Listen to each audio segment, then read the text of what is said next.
Good evening everyone. Audio video clear है आप लोगों तक?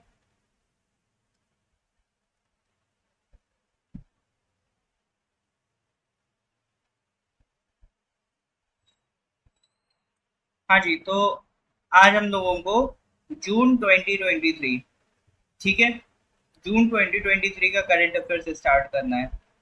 लास्ट क्लास तक हम लोगों ने मई 2023 लास्ट क्लास तक कंप्लीट कर लिया था।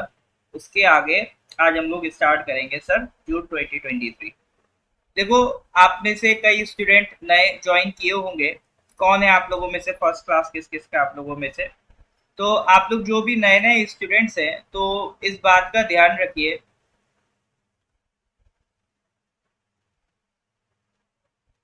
ये जो करंट अफेयर्स का क्लास है, ठीक है, ये हमारा 2021 से स्टार्ट हुआ था, जनवरी 2021 से। तो ये एक कंटिन्यूअस ऑनगोइंग क्लासेस हैं, ये चलती जाती है ना। एग्जाम्स आते रहते हैं जाते रहते हैं, ये क्लास आपकी चलती रहती है। तो अभी हम लोग आज जून 2021 से स्टार्ट किए थे, आज लेक्चर नंबर 236 है। और ये आपका जून 2023 हम लोग आज स्टार्ट करेंगे, ठीक है। जून 2023 स्टार्ट करने वाले हैं। तो जून 2023 से पहले के जो भी करंट अफेयर्स हो चुके हैं, तो वो सारे लेक्चर्स आपको यूट्यूब में एक सेपरेट प्लेलिस्ट है।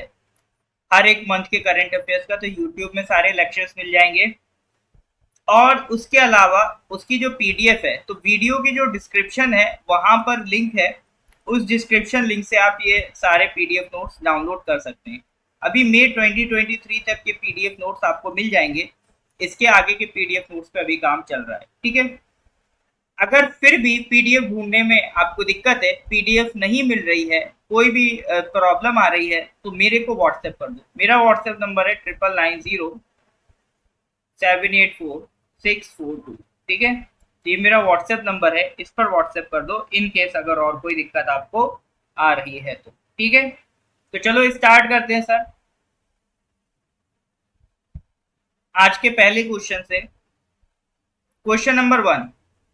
Recently, the Agency for New and Renewable Energy Research and Technology, उसकी फुल फॉर्म है, शॉर्ट फॉर्म है ANERT, agency for new and renewable energy research and technology, has initiated a solar city project in which of the following cities. एक solar city project start किया गया है किस city में? Jaipur, Delhi, Bhopal, Thiruvananthapuram.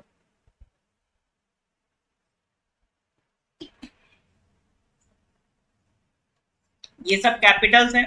Delhi is the capital of India. Jaipur is the capital of Jaipur is the capital of Rajasthan. Bhopal is the capital of Madhya Pradesh and Thiruvananthapuram is the capital of Kerala, ठीक है। तो यहाँ पर एक सोलर सिटी प्रोजेक्ट लॉन्च किया गया है। तो रिन्यूएबल एनर्जी से जो भी प्रोजेक्ट्स बन रहे हैं वो आपके एग्जाम के लिए अपने आप इंपॉर्टेंट हो जाते हैं, तो वो आपको जरूर फॉलो करने, ठीक है।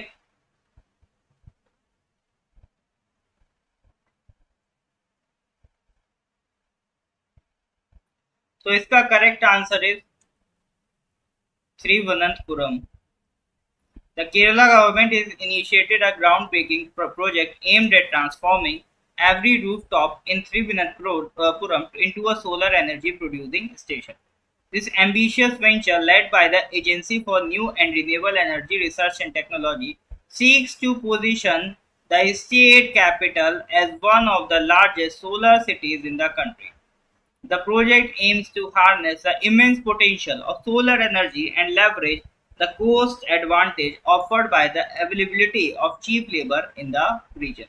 ठीक है, यानी इनका पर्पस ये है कि जैसे आप लोगों की घर पे छतें होती हैं, तो उस छत को यूटिलाइज किया जाता है, किया जा सकता है, हर रूफ टॉप को यूटिलाइज किया जा सकता है सोलर पैनल्स लगा के। क्योंकि हर एक रूफ टॉप की जो सोलर पैनल है अपनी घर को तो वो सस्टेन कर लेगी सोलर एनर्जी से, तो उसको अलग से इलेक्ट्रिसिटी की जरूरत नहीं पड़ेगी। तो इस तरह से जो इलेक्ट्रिसिटी की रिक्वायरमेंट है कन्वेंशनल सोर्सेज से, उसको हम कम कर सकते हैं, ठीक है। तो ये पर्पज है केरला गवर्नमेंट का।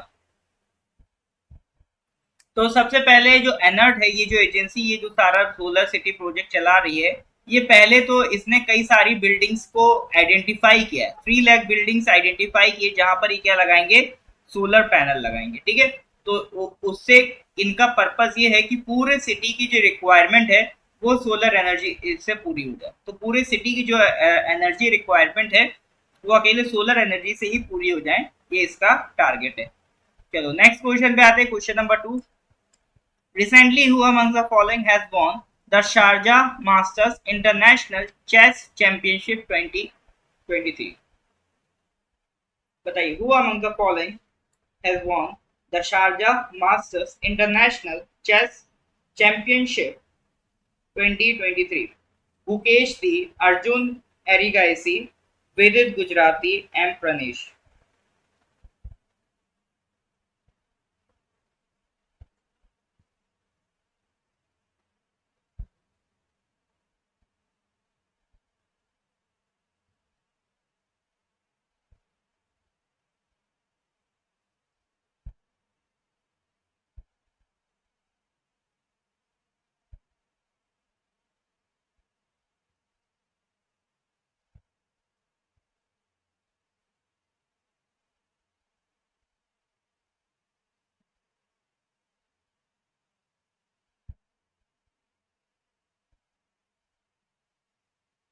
हाँ जी, तो who among the following has won the Sharjah Masters International Chess Championship? Well इसका करेक्ट आंसर है अर्जुन एरिगेसी। ठीक है, ये किसने जीता है, अर्जुन एरिगेसी। स्पोर्ट्स के सवाल हमेशा से आपके एग्जाम्स के लिए इंपॉर्टेंट रहे हैं। यूडीसी 2023 इसका जीता जागता नमूना है। 5 सवाल सर स्पोर्ट्स से आए थे, सोचो, out of 55 questions directly sports से उठ के आ गए थे। 5 क्वेश्चन समझते हो, 10% सवाल सिर्फ स्पोर्ट्स सेक्शन से पूछे हैं। ठीक है, तो स्पोर्ट्स सेक्शन को कभी कभी इतनी इंपॉर्टेंस मिल जाती है। और ऐसा नहीं कि बहुत टफ टफ सवाल थे, क्वेश्चंस वर लाइक जो अभी विमेन आईपीएल हुआ है वो किसने जीता था, इस तरह के क्वेश्चन है ना। चलो नेक्स्ट क्वेश्चन पे आते हैं, question number 3। Recently, the government of India has announced world's biggest food grain shortage storage scheme worth rupees 1 lakh crore. Under this scheme, a godown of a capacity of how many tons will be constructed in every block? देखो, अभी भारत सरकार ने एक दुनिया का सबसे बड़ा food grain storage scheme निकाली है जिसकी कॉस्ट होगी 1 लाख करोड़। इसका पर्पस क्या होगा कि जो गेहूं का स्टोरेज है, दुनिया में सबसे बड़ा स्टोरेज भारत सरकार बनाने वाली है। ठीक है, तो बहुत बड़ी बड़ी कैपेसिटी के गोडाउन्स बनेंगे जहां पे ये ग्रेन को स्टोर किया जाएगा।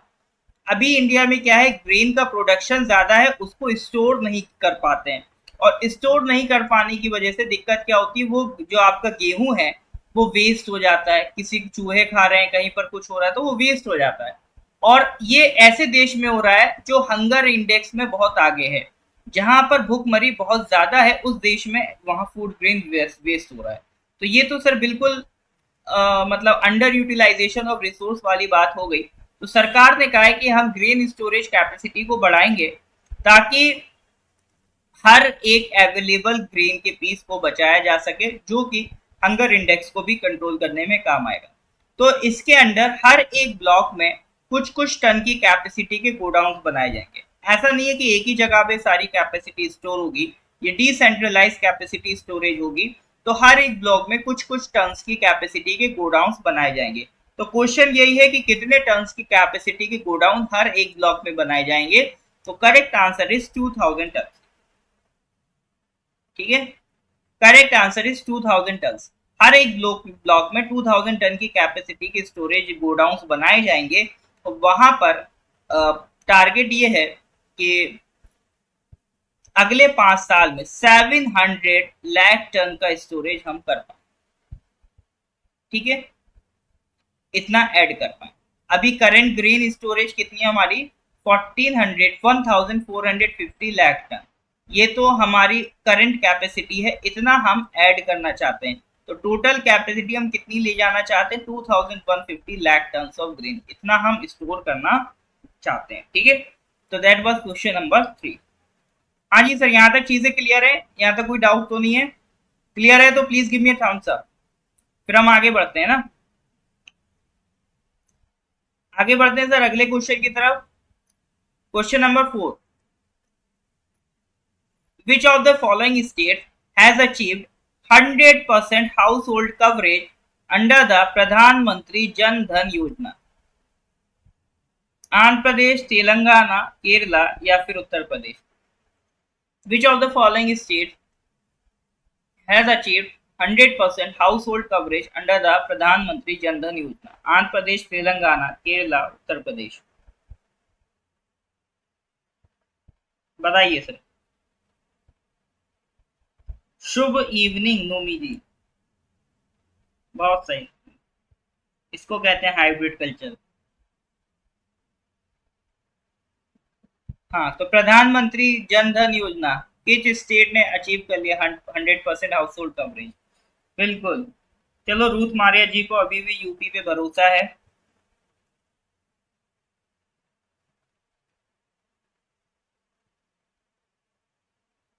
Correct answer is Telangana.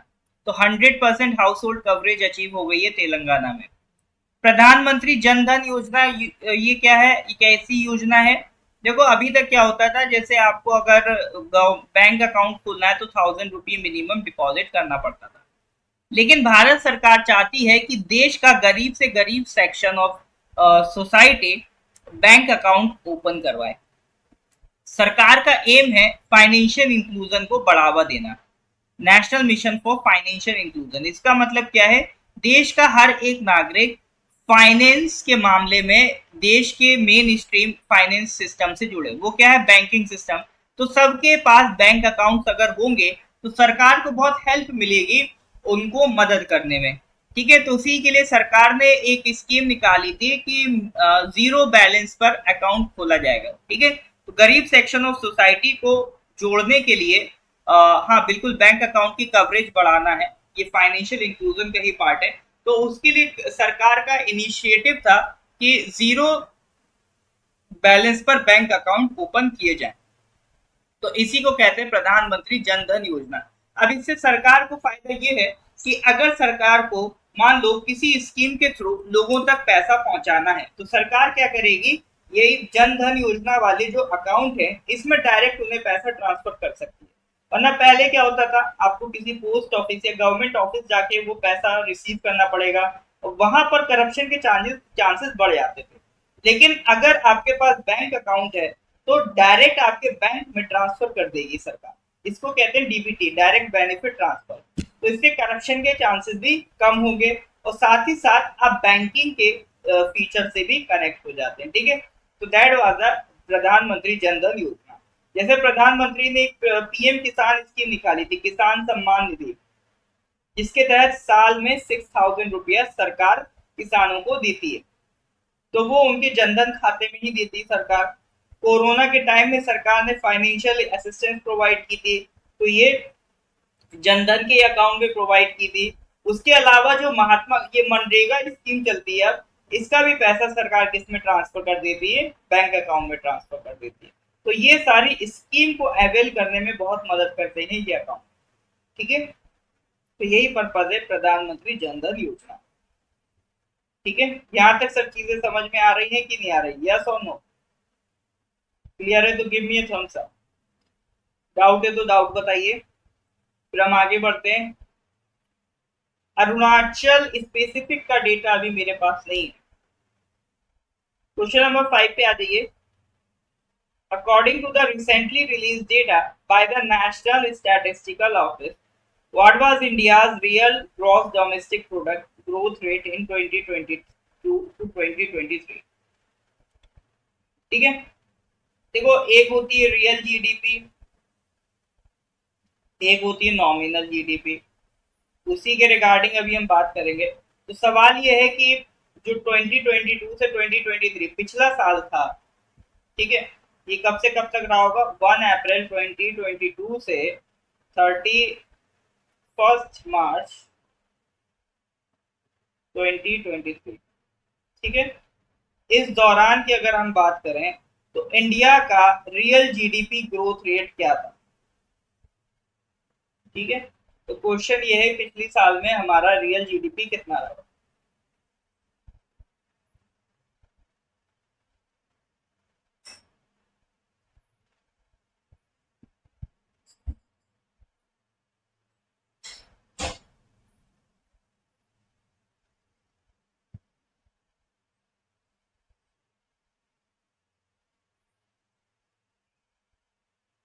जनपेन ji actually question थोड़ा सा पीछे निकल गया, आप एक बार बता सकते हैं आपको किस क्वेश्चन में डाउट है?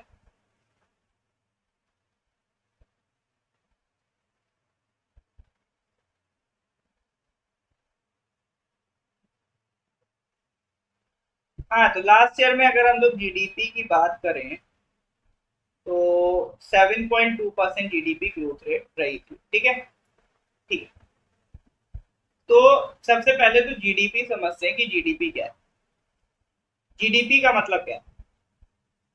जीडीपी में सबसे पहले तो ये ध्यान रखना फुल फॉर्म,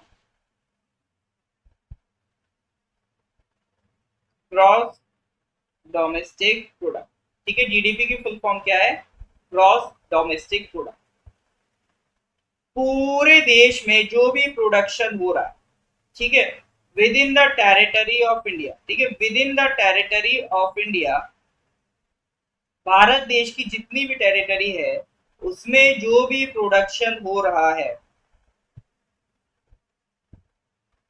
गुड्स और सर्विसेज का, ठीक है, with in the territory of India जो भी गुड्स एंड सर्विसेज का प्रोडक्शन हो रहा है उसकी वैल्यू को टोटल करो तो वो कहलाता है जीडीपी। ठीक है, तो जितने भी देश भर में गुड्स प्रोड्यूस हो रहे हैं या सर्विसेज प्रोड्यूस हो रही हैं, तो उन सब की वैल्यू को अगर आप ऐड कर दो within the territory of India, तो वो वैल्यू क्या कहलाएगी? वो वैल्यू कहलाएगी जीडीपी, ग्रॉस डोमेस्टिक प्रोडक्ट। ये जीडीपी क्लियर है कि नहीं है? यस और नो? हाँ जनपेन जी, आपका फर्स्ट क्लास है ना, तो देखो जिनका भी फर्स्ट क्लास है 2 अगस्त से कोर्स आपका स्टार्ट हो चुका है, और सेकंड थर्ड फोर्थ ये 3 दिन का जो आपका लेक्चर्स मिस हुआ है ये सब आपका ऐप पर अपलोडेड है। ठीक है, तो अब ये 3 दिन का लेक्चर आपको कंप्लीट करना है और कल से रेगुलर क्लासेस अटेंड करना है, ठीक है। और साथ ही साथ आपका जो करंट अफेयर्स में बोल रहा हूँ, करंट अफेयर्स तो कंटिन्यूअस एक्सरसाइज है। करंट अफेयर्स ये अभी हम लोग जून का कर रहे हैं, आपको स्टार्ट करना है मिनिमम फरवरी से, ठीक है। तो मिनिमम फरवरी से आपको करंट अफेयर्स स्टार्ट करना है। आपके ग्रुप में मैं एक बार फिर से पीडीएफ भेज दूंगा करंट अफेयर्स की, वहां से आप मई तक का पीडीएफ डाउनलोड कर सकते हैं, ठीक है। जनता की तरफ से क्या कंट्रीब्यूशन है जीडीपी में? बिल्कुल कंट्रीब्यूशन है। कल मान लो आप डॉक्टर बन गए, ठीक है, डॉक्टर बन गए, आपने फीस रख दी 1000 रुपीज, ये क्या है? आप सर्विस दे रही हो, ये आपका सर्विस चार्ज है, तो ये 1000 रुपी भी जीडीपी में ऐड होगा।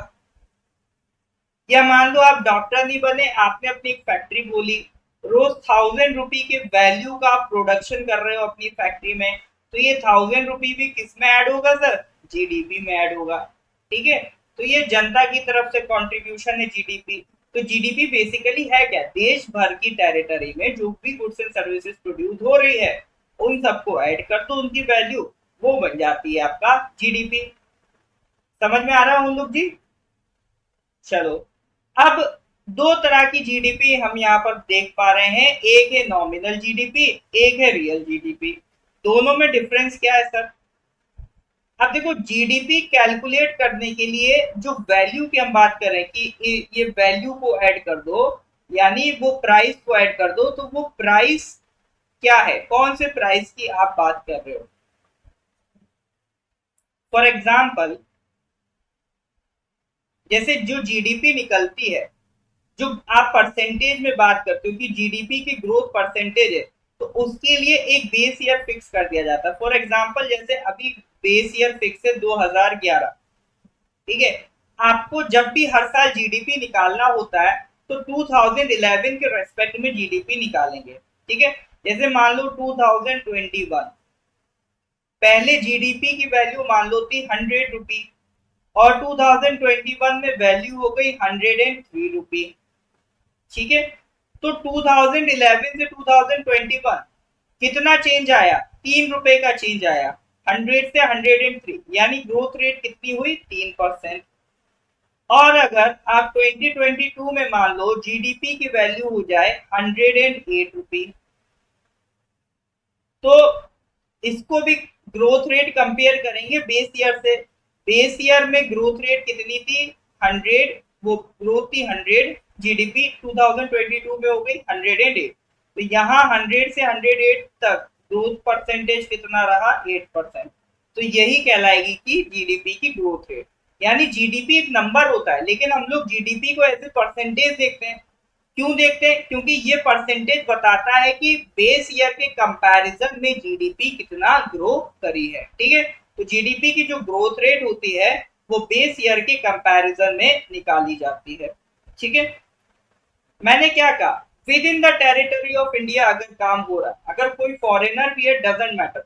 अगर गूगल की फैक्ट्री इंडिया में लगी है और गूगल इंडिया में जो भी प्रोड्यूस करेगी वो सब किस में काउंट होगा, इंडिया की जीडीपी में काउंट होगा। ठीक है, डजेंट मैटर कौन कर रहा है, with in the territory of India होना चाहिए। ठीक है, तो इस तरह से जीडीपी की ग्रोथ रेट निकाली जाती है। अब ग्रोथ रेट के जीडीपी निकालने के लिए आप कौन सा प्राइस यूज करते हो? मान लो कोई फैक्ट्री है, वो बाइक प्रोड्यूस करती है, इंडिया की टेरिटरी में एक फैक्ट्री है, वो बाइक प्रोड्यूस करती है। 2011 में उस बाइक का प्राइस था 40,000 रुपी,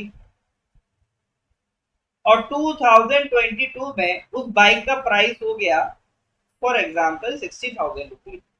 ठीक है, अब जीडीपी जब आप 2022 की काउंट करोगे तो आप कौन सी वैल्यू लेके काउंट करोगे? अगर आपने ये वाला प्राइस लिया 2022 करंट ईयर वाला प्राइस लिया, ठीक है, अगर 2022 की आप जीडीपी निकाल रहे हो और आपने करंट ईयर वाला प्राइस लिया, तो ये जीडीपी क्या कहलाएगी?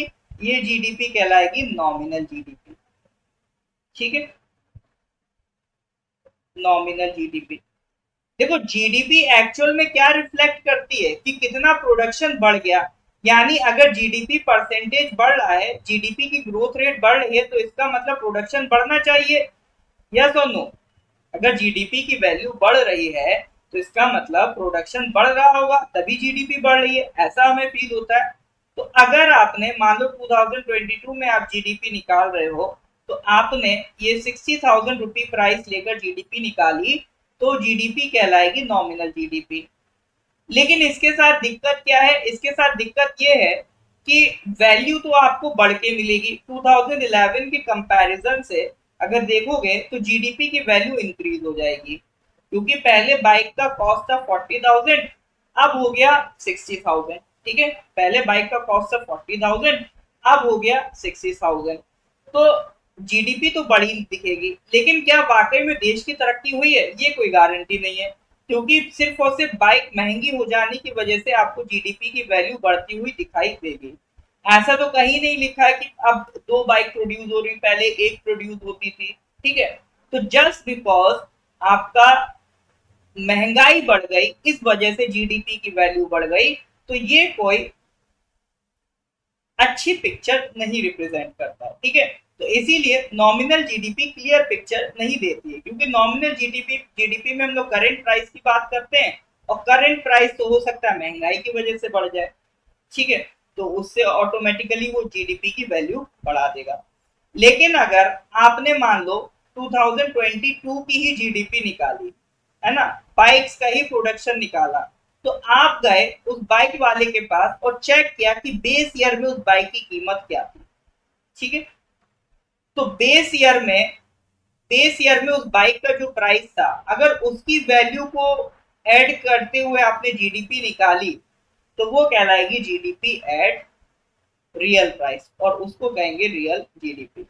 यानी सीधी सीधी बात है, करंट ईयर के प्राइस के बेसिस पे जीडीपी निकालोगे नॉमिनल जीडीपी, और बेस ईयर के प्राइस पे जीडीपी निकालोगे तो उसे कहेंगे रियल जीडीपी। ठीक है, तो ये बेसिक डिफरेंस है नॉमिनल और रियल जीडीपी में।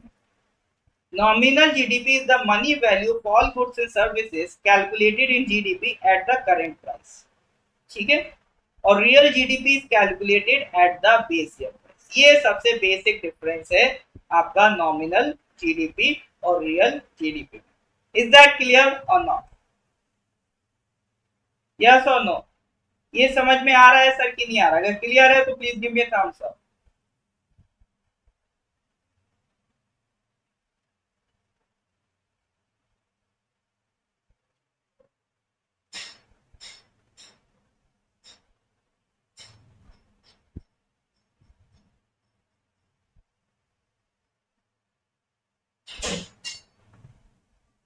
हाँ जी सर, यहाँ तक कोई डाउट तो नहीं है। अब ये देखो, एक कॉम्प्लिकेटेड टॉपिक था। ये टॉपिक अपने आप में पूरी एक क्लास ले लेता है ना। मैंने आपको बहुत कंसाइज वे में इसको समझाने की कोशिश की है। तो अगर इसमें थोड़ा बहुत डाउट लग रहा है तो मैं चाहूंगा आप इसको एक बार अपने एंड से रिपीट करो, ठीक है। अपने एंड से रिपीट करोगे एक बार लेक्चर को, और क्लैरिटी से आपको ये टॉपिक समझ में आ जाएगा। है कुछ भी नहीं, बहुत बेसिक सा आसान सा topic. Moving to the next question, question number 6, ठीक है। Recently Foucault pendulum has been showcased in the new parliament building to demonstrate which of the following phenomena।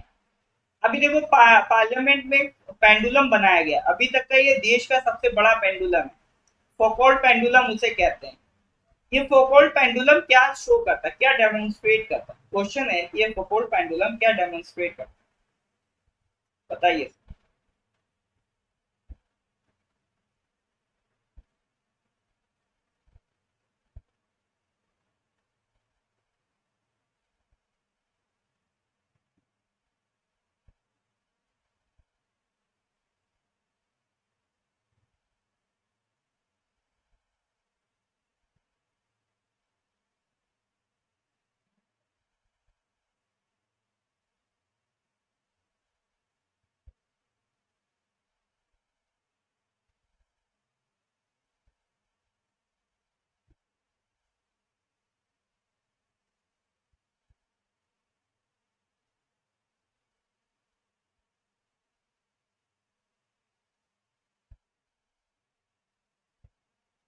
हाँ जी, ये फोकोल्ट पेंडुलम क्या रिप्रेजेंट करता है? तो अगर हम लोग फोकोल्ट पेंडुलम की बात करें तो it represents earth rotation on its axis, ठीक है।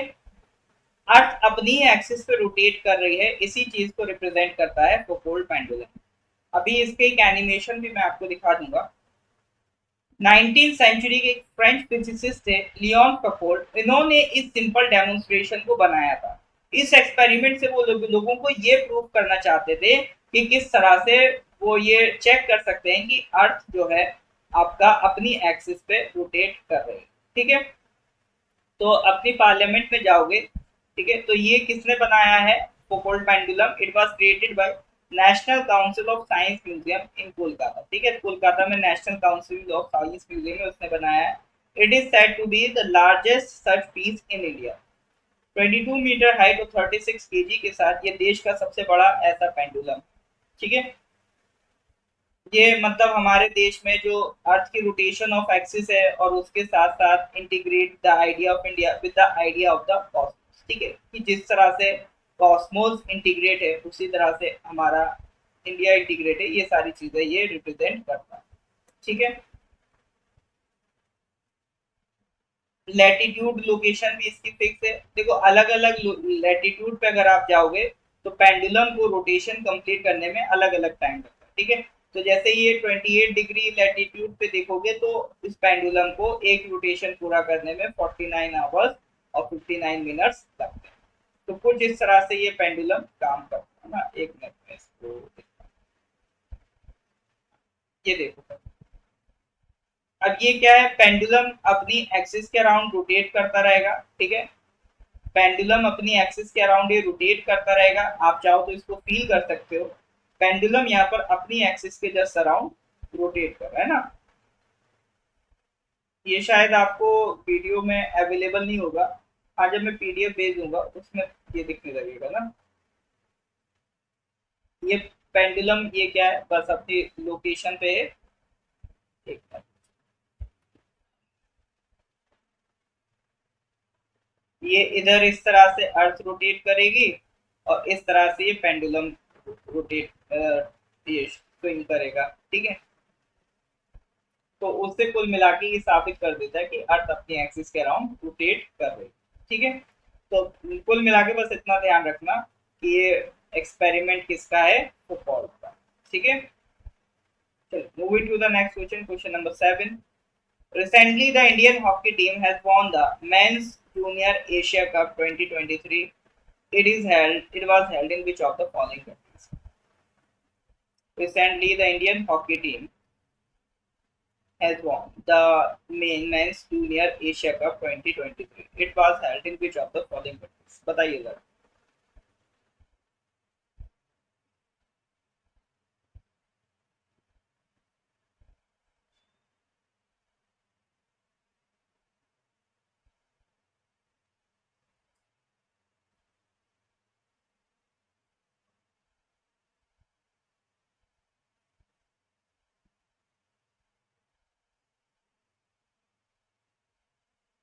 India juniors men's hockey cup team ये कहाँ पर हुआ था? Oman.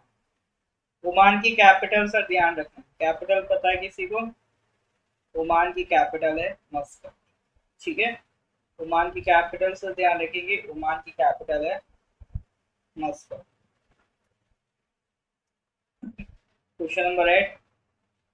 Who amongst the following has become the first female NCC cadet in India to complete the mountaineering course in the Himalayan region in Uttarakhand?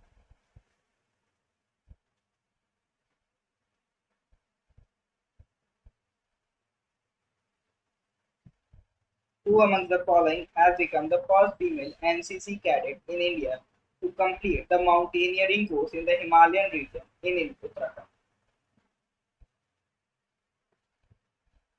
तो ये पहली female NCC cadet जिन्होंने उत्तराखंड के हिमालयन रीजन में माउंटेनियरिंग कोर्स को complete किया. शालिनी सिंह. ठीक है, नाम याद रखेंगे. She is NCC cadet and mountaineering course complete करने वाली पहली फीमेल एनसीसी कैडेट वो बन गई है. ठीक है, from Lucknow became the first female cadet in India to complete the advance mountaineering course. ये वैसे इतना इम्पोर्टेंट क्वेश्चन नहीं है बट माइट बी पॉसिबल पूछ लें. जैसे अब की बार वो पूछ लिया था कि सिंगापुर एयरलाइंस और आपका टाटा मर्ज कर रहे हैं एयर इंडिया को किसके साथ. ठीक है, वो भी इम्पोर्टेंट क्वेश्चन नहीं था बट पूछ लिया था, है ना. तो वो क्वेश्चन का भी फिर हमें थोड़ा सा लेके चलना पड़ता है कि शायद पूछ लें. एनसीसी के बारे में बात कर लेते हैं. नेशनल कैडेट कॉर्प्स ये कब बना था सर? 1948 में बना था.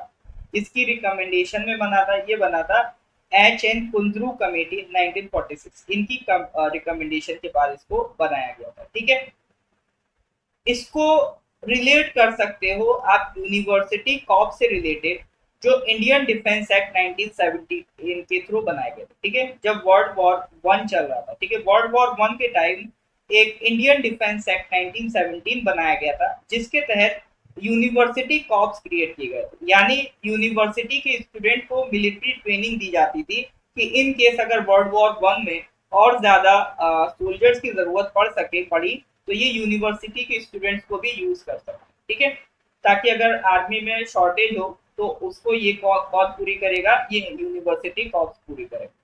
तो इसी बेसिस पे आप कह सकते हो, इसी बेसिस पे आपका नेशनल कैडेट कॉर्प्स बनाया गया. इनको भी एक बेसिक मिलिट्री ट्रेनिंग प्रोवाइड की जाती है. ठीक है, फिर 1949 में गर्ल्स डिवीजन भी इसमें ओपन कर दिया गया. It is the largest uniformed youth organization in the world. It enrolls cadets at high schools and college level and also awards certificates on completion of various phases. ठीक है, यहाँ पर basic military training आपको provide की जाती है. और national cadet corps NCC किस मिनिस्ट्री के अंदर आता है?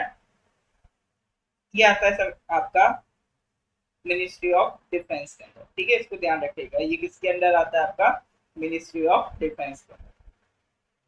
एक 3 स्टार मिलिट्री रैंक का इसमें इनका डायरेक्टर जनरल होता है जो इसको हेड करता है. चलिए, तो that was about NCC. Moving to the next question, question number 9. According to recent data, what is the current fiscal deficit, center's fiscal deficit as a percentage GDP in 2023? पिछले साल में जीडीपी के percentage पर fiscal deficit कितना था? ठीक है, देखो हर साल हमारे देश में फिस्कल डेफिसिट निकाला जाता है और फिर उसको कंपेयर किया जाता है as a percentage of GDP. जितना जीडीपी रहा उसका कितना परसेंट डेफिसिट है. इससे आइडिया लगता है कि सरकार के ऊपर कितना बर्डन है या सरकार ने कितना ओवर एक्सपेंड किया. ठीक है, और ये जो डेफिसिट है इसको कौन पूरा करता है? फिर इसके लिए सरकार लोन वगैरह उठाती है, उस लोन वगैरह से ये डेफिसिट को सरकार पूरा करती है.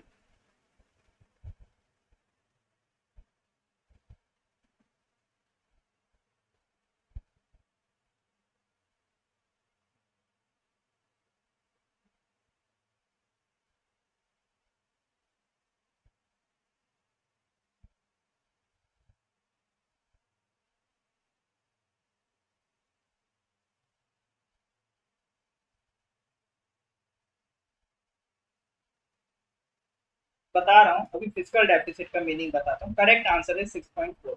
ठीक है, इस बार अभी फिजिकल डेफिसिट सरकार ने कितना बताया, 6.4%। देखो सरकार जो बजट बनाती है, ठीक है, उसमें एक साइड तो लिखा होता है सरकार के एक्सपेंडिचर, कि सरकार ने खर्चा कितना करा, और एक साइड लिखा होता है रिसिप्ट, यानी ये होता है सरकार का रेवेन्यू, कि सरकार के पास पैसा कितना आया। जाहिर सी बात है, हम लोग एक डेवलपिंग कंट्री है, तो हमारी कंट्री में सरकार के पास खर्चा ज्यादा होता है और रेवेन्यू कम आता है। ठीक है, कहते हैं ना कि आमदनी अठन्नी खर्चा रुपया, तो एक्सपेंडिचर ज्यादा है और रिसिप्ट कम है। तो उनके बीच का जो डिफरेंस है, एक्सपेंडिचर और रिसिप्ट के बीच का जो डिफरेंस है, उसी को हम क्या कहते हैं, फिजिकल डेफिसिट। ठीक है, तो सरकार के पास जितना खर्चा हो रहा है माइनस जितना उसके पास रेवेन्यू आया, उसको कहते हैं हम लोग फिजिकल डेफिसिट। मान लो रिसिप्ट ज्यादा होगा तो वो कहलाएगा सरप्लस। ठीक है, लेकिन जनरली डेफिसिट ही होता है। फिर इसकी वैल्यू निकाली जाती है, इसको जीडीपी से डिवाइड कर दिया जाता है, divide by GDP into percentage, तो वहां से निकल के आ जाता है फिजिकल डेफिसिट परसेंटेज। तो इस बार का जो फिजिकल डेफिसिट परसेंटेज निकल के आया है वो है 6.4%। ठीक है, तो अगर फिजिकल डेफिसिट ज्यादा होगा तो क्या होगा, तो सरकार इन मार्केट से ज्यादा पैसा उठाएगी। ठीक है, सरकार क्या करेगी, मार्केट से ज्यादा पैसा उठाएगी, क्योंकि ये तो पूरा करना है ना सर डेफिसिट को, खर्चा इतना किया है तो वो कहीं से तो सरकार ला रही है ना। तो डेफिसिट को पूरा करने के लिए सरकार क्या करती है, बोरो करती है, उधार लेती है। ठीक है, तो डेफिसिट अगर बढ़ गया तो इससे महंगाई बढ़ सकती है, क्योंकि डेफिसिट को पूरा करने के लिए हो सकता है गवर्नमेंट क्या करते, टैक्सेस बढ़ा दे, टैक्सेस बढ़ जाएंगे तो उससे महंगाई बढ़ जाती है। ठीक है, तो कोशिश ये की जाती है कि जो फिजिकल डेफिसिट है वो मिनिमम से मिनिमम रखा जाए।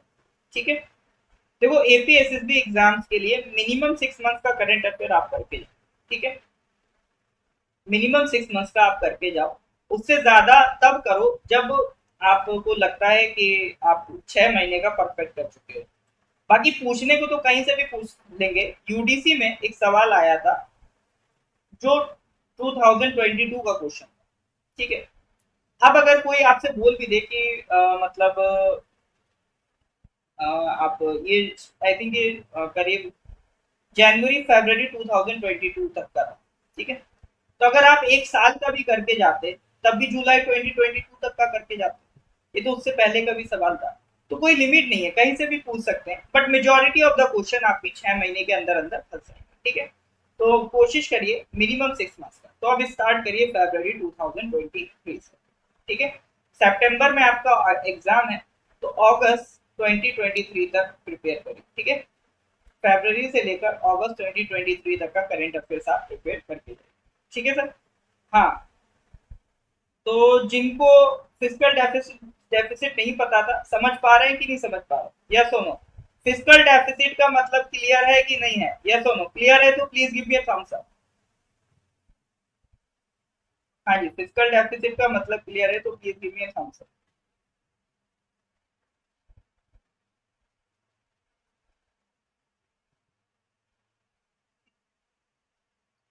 Okay, moving to next question, question number 10। Recently, PM Swanidhi mobile app has been launched. Which of the following is the nodal ministry for the scheme? अब देखो इस बार पीएम स्वनिधि से सवाल आ गया क्योंकि इसकी एक ऐप लॉन्च हुई है, ये न्यूज में था।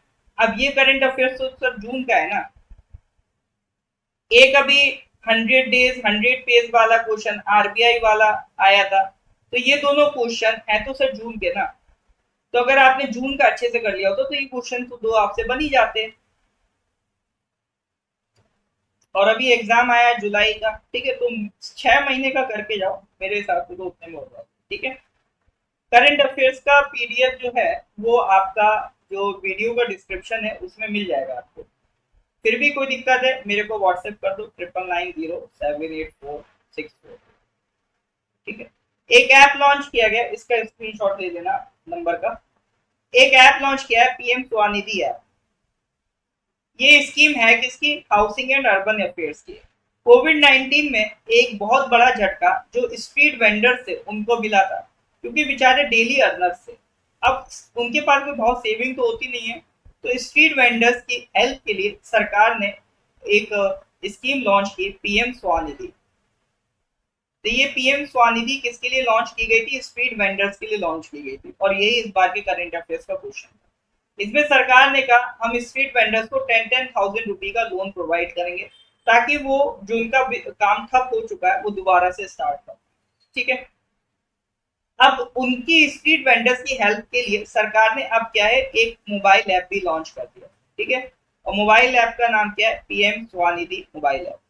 तो ये सारी स्कीम जो इम्प्लीमेंट करने वाली मेन एजेंसी कौन है? Ministry of housing and urban affairs. ठीक है। तो इसका करेक्ट आंसर हो जाएगा ministry of housing and urban affairs. Alright sir, I hope यहाँ तक चीजें क्लियर होंगी। हाँ जी सर, यस और नो समझ में आ रहा है कि नहीं आ रहा है? यस और नो?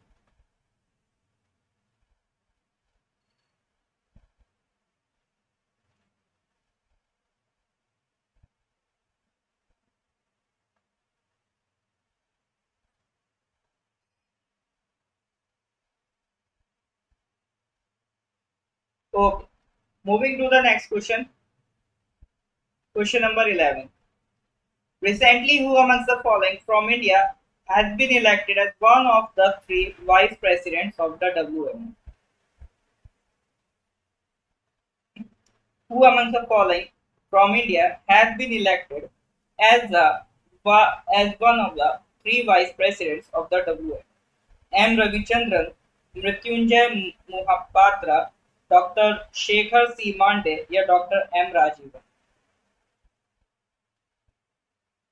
बताइए। अभी तीन वाइस प्रेसिडेंट जो इलेक्ट किए गए हैं WMO में, वर्ल्ड मीटरोलॉजिकल ऑर्गेनाइजेशन में, एक उसमें से इंडियन है, उनका नाम पूछो। वो है मृत्युंजय मोहापात्रा। ठीक है, मृत्युंजय मोहापात्रा। तीन इलेक्ट हुए, उनमें से एक वो इंडियन है। ठीक है। वो अभी जो इंडिया की मेट्रोलॉजिकल ऑर्गेनाइजेशन है, इंडियन मेट्रोलॉजिकल डिपार्टमेंट, उसके हेड थे, है ना। अब देखो, मेट्रोलॉजी पे भी सवाल आया था। मेट्रोलॉजी किसकी स्टडी है? वेदर की स्टडी है। ठीक है, ये सवाल आया था यूडीसी में। तो WMO, वर्ल्ड मीटरोलॉजिकल ऑर्गेनाइजेशन, इसके बारे में हमेशा ध्यान रखना, इसका हेडक्वार्टर का। ठीक है, हेडक्वार्टर इसका ध्यान रखना। इस बार देखो, फाओ का हेडक्वार्टर पूछ लिया था, फूड एंड एग्रीकल्चर ऑर्गेनाइजेशन का। ठीक है।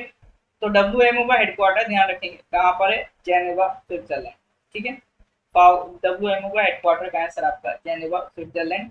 और डेज एंड डेट पे भी सवाल आते हैं। ठीक है, फायरमैन पे इंटरनेशनल टाइगर डे पूछा था, इस बार इंटरनेशनल योगा डे पूछा था। तो वर्ल्ड मीटरोलॉजिकल डे पे भी ध्यान रखना, किस दिन मनाया जाता है? 23 मार्च 2020, 23 मार्च। ठीक है। चलिए, तो ये हो गया WMO से related. Next question number 12। World first 3D printed Hindu temple is being built in which of the following state? 3D printing क्या होती है? जैसे एक तो हो गया, मतलब आप कोई भी बिल्डिंग बना रहे हो तो पहले एक पिलर बनाया, दूसरा बनाया, तीसरा बनाया, चौथा, उसके ऊपर छत क्रिएट की। ठीक है, इस तरह से आपने बनाया, इसको कहते हैं 3D, इसको सिंपल असेंबल करना कहते हैं। लेकिन 3D प्रिंटिंग में क्या होगा? एक साथ पूरा घर बनेगा, मतलब एक पिलर इधर बन रहा होगा, उसी प्रिंटिंग से एक पिलर इधर बन रहा होगा, तो ये सारा काम एक झटके में हो जाएगा। ठीक है, मतलब ऐसे ऐसे ऐसे करते करते एक पिलर पूरा अपने आप खड़ा हो जाएगा। 3D प्रिंटिंग में एक झटके में पूरी बिल्डिंग बन जाती है। ठीक है। इसके लिए आप दो चार गूगल पे, यूट्यूब पे वीडियोस देख लेना, 3D प्रिंटिंग कैसे होती है, और क्लियर हो जाएगा। ठीक है। तो क्वेश्चन नंबर 12 का करेक्ट आंसर है Telangana. World first 3D printed temple कहाँ बन रहा है? तेलंगाना में बन रहा है। तेलंगाना का है, देखो ये वाला जो रेड मार्क एरिया है, ये तेलंगाना। तेलंगाना की सर कैपिटल क्या है? तेलंगाना की कैपिटल क्या है?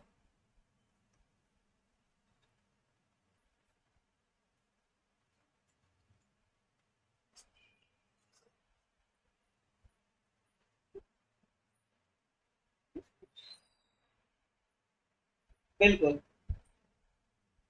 तेलंगाना की capital Hyderabad.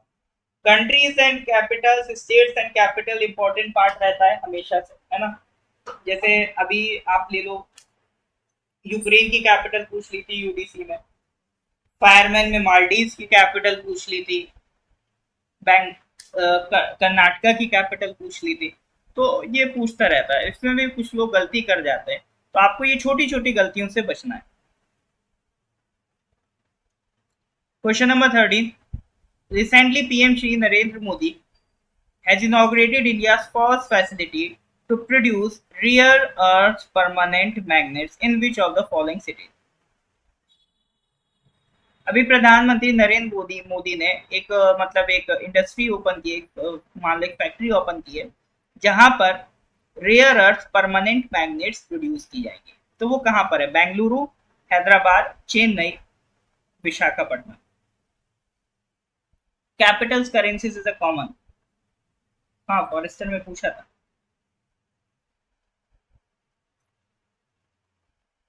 Recently, PM Shri Narendra Modi has inaugurated India's first facility to produce rare earth permanent magnets in which of the following cities?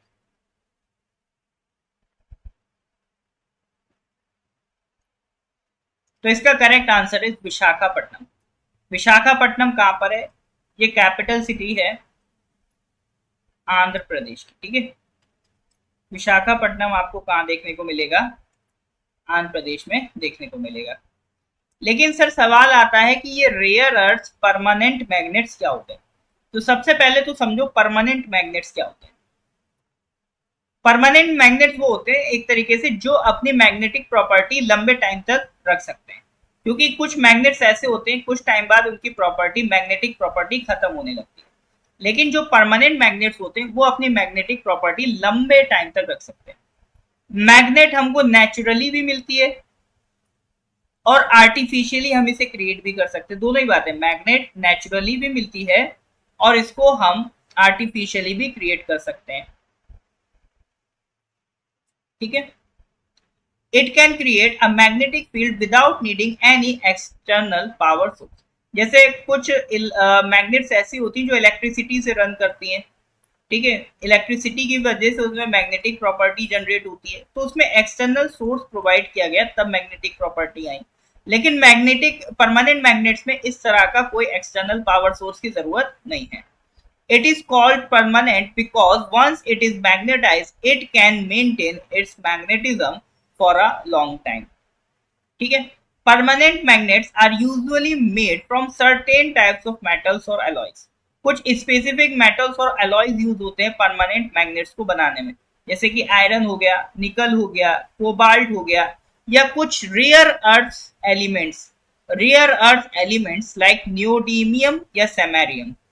ये क्या है? Rare earth elements. हमारी धरती में 17 रेयर अर्थ एलिमेंट्स एग्जिस्ट करते हैं, नाम से समझ जाओ बहुत रेयर पाए जाते हैं, ठीक है। बट उसमें भी मेजॉरिटी कहां पर है? चाइना में। तो बहुत ही रेयरली पूरी दुनिया में वो पाए जाते हैं और इंडस्ट्रीज में उनका यूज बहुत ज्यादा है, इसीलिए उनको रेयर अर्थ एलिमेंट्स कहते हैं। तो दुनिया में इसी बात की लड़ाई चलती रहती है और चाइना को एज इसी बात पे मिलता है कि उसके पास ये रेयर अर्थ एलिमेंट सबसे ज्यादा है। उनका परसेंटेज वैसे बहुत कम है, बट जितना भी है उसमें सबसे ज्यादा किसके पास अवेलेबल है? चाइना के पास अवेलेबल है। तो अभी हम थोड़ी देर में रेयर अर्थ एलिमेंट्स की भी बात करेंगे, ये कौन कौन से हैं। अब अभी परमानेंट मैग्नेट्स अगर आपने समझ लिया, तो इसके बाद अगली चीज आती है रेयर अर्थ परमानेंट मैग्नेट्स क्या होती है। जाहिर सी बात है वो परमानेंट मैग्नेट्स जो रेयर अर्थ एलिमेंट से बने वो कहलाती हैं rare earth permanent magnets. 17 rare earth elements की मैंने आपको बात बताई, ठीक है। तो 17 रेयर अर्थ एलिमेंट्स कौन कौन से हैं? तो पीरियोडिक टेबल में जाओगे तो ये वाले और ये वाले, ये क्या है? आपके रेयर अर्थ एलिमेंट्स।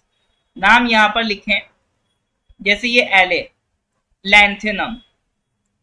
ये वाई से क्या है सर? यूट्रियम। ये एससी क्या है? स्कैंडियम। ये सीरियम, ये प्रेसियोडाइमियम, ठीक है। तो इस तरह से ये 17 रेयर अर्थ एलिमेंट्स, इनको एक बार बस पढ़ लेना, याद रखने की जरूरत नहीं है, ठीक है। अभी इसी न्यूडीमियम की बात कर रहे थे हम, याद रखने की जरूरत नहीं है, बस एक बार पता होना चाहिए कि इस तरह से 17 रेयर अर्थ एलिमेंट्स होते हैं ना, ताकि कल आप कुछ आगे पढ़ो तो उसमें ऐसा ना लगे कि कुछ नया पढ़ रहे हैं ना। तो इन्हीं रेयर अर्थ एलिमेंट्स की मदद से अगर आप कोई परमानेंट मैग्नेट बनाओगे तो वो कहलाएगी रेयर अर्थ परमानेंट मैग्नेट। ठीक है, इनमें मैग्नेटिक फील्ड स्ट्रेंथ जबरदस्त होगी, टॉर्क जनरेशन जबरदस्त होगा। ठीक है, इनकी एप्लीकेशंस आप देख सकते हो इलेक्ट्रॉनिक्स में, ऑटोमोबाइल्स में, मिलिट्री में। तो अलग अलग वेराइटीज में ये मैग्नेट्स का आपको इन्वॉल्वमेंट और क्या कहते हैं एप्लीकेशन देखने को मिल जाएगी। ठीक है सर, चलो, तो ये कुछ एक बेसिक जानकारी थी regarding permanent magnets, rare earth permanent magnets. ठीक है सर, चलिए, तो यहां तक चीजें क्लियर हैं कि नहीं? अगर क्लियर है तो please give me a thumbs up. हाँ जी सर, यहाँ तक कोई डाउट है तो बताइए।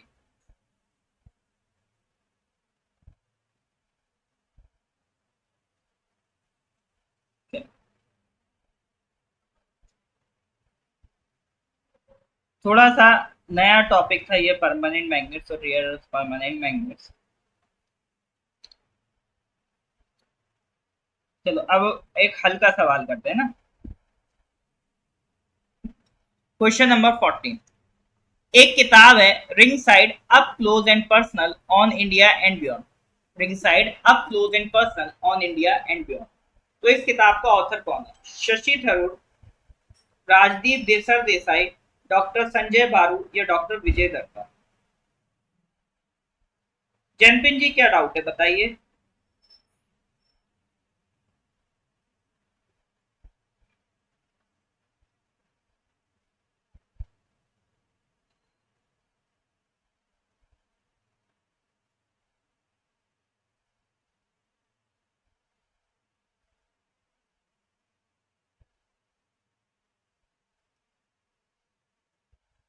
Ring side up close and personal on India and beyond.